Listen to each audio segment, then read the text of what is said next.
So a lot of people, they believe, طبعا in the old days, they used to believe earth was flat. And they almost killed few people because of that, when earth is not flat, really. And some religious people, actually, from all faith systems, also, they insisted that earth is flat. Earth is not really flat. I mean, you can actually walk around if you want, and you'll end up in the same place if you can sort of cross the seas and all that stuff. So it seems it's not really flat. There's no edge where you can just jump off of. And since earth was flat, they figured here's first heaven, second heaven, third heaven, fourth heaven, fifth heaven, sixth heaven, seventh heaven. And here's, I'm not a good drawer. There's a chair, and there's a man who sits and rules down. This understanding is kufr in Islam. Straightforward. One is not Muslim if he believes in a creator like this. First of all, the creator does not resemble the human being. Unlike what it says, for example, in the Old Testament, that God created man on his image. We don't have such a thing because the creator is not attributed with having an image to start with. And you are not the image of your creator. You're the make of your creator. Are we on the same page? You're his make. You're his creation. We are all his creation, subhanahu wa ta'ala. And he created the best. لَقَدْ خَلَقْنَا الْإِنسَانَ فِي أَحْسَنِ تَقْوِيمٍ. Number two, all these heavens and all that stuff. So let me ask you this. Is this a place and space or not? Is heavens a space or not? Yes? Did heaven exist eternally, or heaven is created by the creator? So heavens did not exist before, did it? So where was he before he created heavens?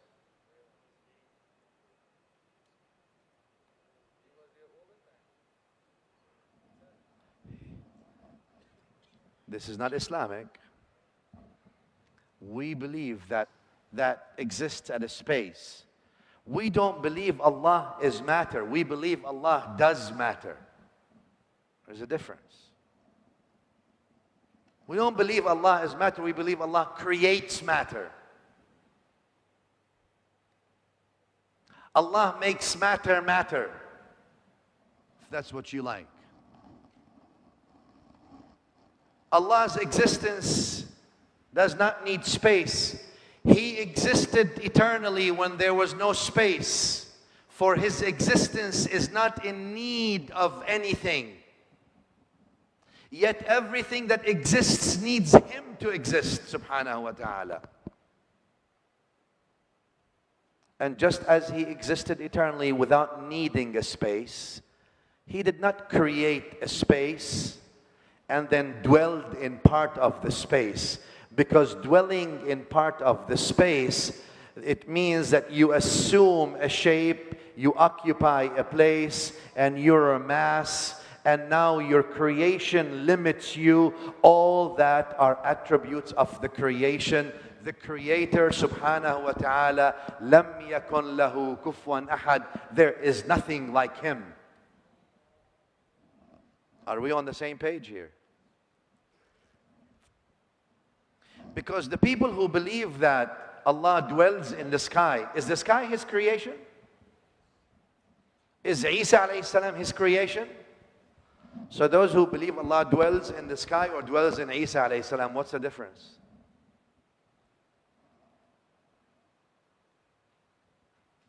One may argue that Isa alayhi salam is even more honorable than the sky as a creation.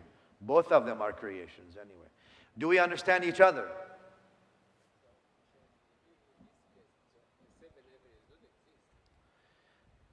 Seven exists. What does that mean? We will soon find out. Whatever it is not it's a space that Allah created, not a residence for himself, subhanahu wa ta'ala. Because he, subhanahu wa ta'ala's existence is not like the existence of his creation. that requires space to exist. He existed before the whole universe was created without needing a space to exist. What needs a space to exist is matter, not the creator of matter. And that's why the question of where does he exist is an invalid question too. If you are asking for a physical space, the question of where is inapplicable if you're asking for a physical space. And that's why if you ask, where is Allah? Then the answer is Allah is what? Everywhere? Somebody said everywhere? Is everywhere a space? Is everywhere creation? Did the Creator exist before everywhere was created? Do we understand each other? Allah's knowledge is everywhere. Allah's power is everywhere. Allah sees everywhere. Allah hears everywhere. Allah knows everywhere. Allah Ta'ala is not subject to being in a place everywhere. Allah is not matter that is subject to the place. Do we understand? Where was not there? The only thing that was there is Allah Rabbul Alameen. No space, no place. I don't understand. Congratulations. Welcome to Tawheed. What do you mean? You understand that He exists? Yeah? You understand that He sees all? You understand that He hears all? You understand that He knows all? You understand that He's powerful over all? You understand that He's not like anything else? Allahu Rabbul Alameen. Rabbul Alameen. The Lord of the worlds. Subhanahu wa ta'ala. Not part of the worlds.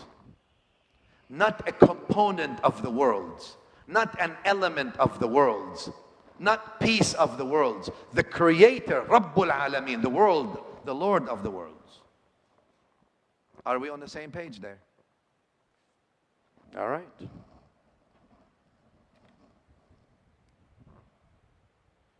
Where? Everywhere with His knowledge. Good. Everywhere with His power. Yeah. Everywhere with His hearing. Everywhere with His might. Everywhere with His lutf, His kindness. Everywhere with His rahmah. Yes.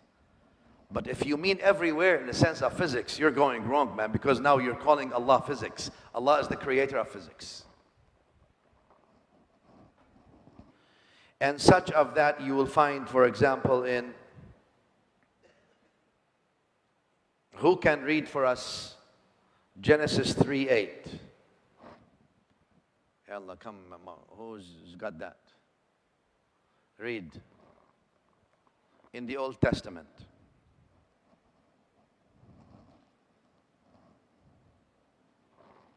Go ahead. Yeah, just loud, yeah.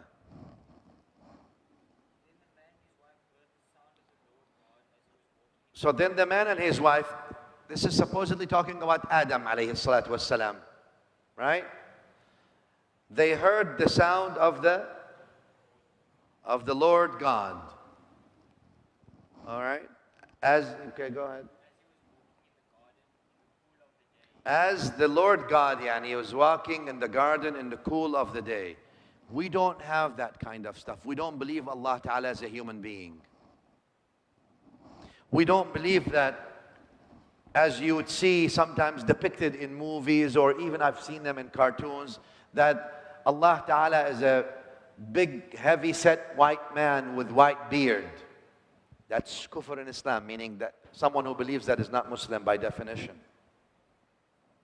That resides above, and there's around him things that have human faces and bird bodies. We don't believe in these things. We believe the Creator is subhanahu wa ta'ala ليس كمثله شيء قل هو الله أحد الله الصمد لم يلد ولم يولد ولم يكن له كفوا أحد. That's what I'm saying. We don't believe, as the New Testament says, for example, that heaven is His holy dwelling place. We don't believe that the Creator is light, in the sense light versus darkness. Than earth, yes. He's not light in the sense of versus darkness. He's not streams of light or photons that just shine upon people. That's actually believing in light, not believing in Allah, the Creator of light. Do we understand each other? That's why, do I have a problem when people translate an-nur, the light? Yes, of course. Why? Probably the illuminator of earth and heavens. Do we understand each other? If you want to interpret it, unless otherwise you submit the meaning to Allah. If you want to interpret, all right. Say illumination, sure. Yahdi, Allah tells you in the ayah, Yahdi Allahu li nurihi man yasha. Allah guides to His nur whomever He wants. Illuminate your heart with guidance. Or say, it's a name Allah knows, I don't know what it means, but it's not similar to the creation, for sure. Lam yakun lahu kufuwan ahad. Are we on the same page here? If anybody has any questions?